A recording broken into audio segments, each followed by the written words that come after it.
घरू बाहरिले हाथी भय खोर्धा जिला बेगुनिया अंचल में 8 दिन हेब उपद्रव मचाई 18 टिकिया हाथीपल विशेषकर डिंगर चंडियापल्ला बामनडीह आदि गाँ मानक प्रतिदिन एकर एकर पनीपरिया फसल सहित धान फसल नष्ट करुछंती।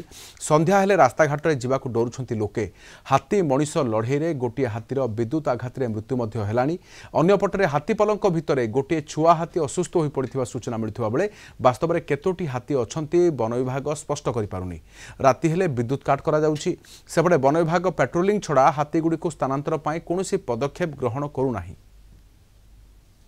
काली राति संध्या समय 13टी हाथी आसते 13टी हाथी आसिक पूरा बर्तमान काली लाइन काट एवं लोक मैंने आतंकित एवं जो धान गुड़ा रखी सी भी सुरक्षित रही पारुनी।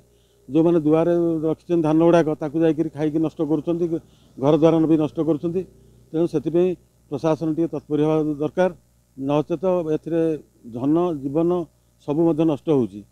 जो गोटे लोक फसल कर फसल को चारिपट सी हूँ करेन्ट देकी घेरे मतलब हाथी गला खाया सी मला किंतु आम संविधान ये हाथी मले कार्यानुष्ठान किंतु हाथी मनीष को मार्च किसी कार्यानुष्ठान ना। तेणु केमी रखिए जदि जंतु अच्छा केमी सुरक्षित जगार रखा जापर एवं फसल धन जीवन के नष्ट न करेंगे प्रशासन तत्पर होगा दरकार।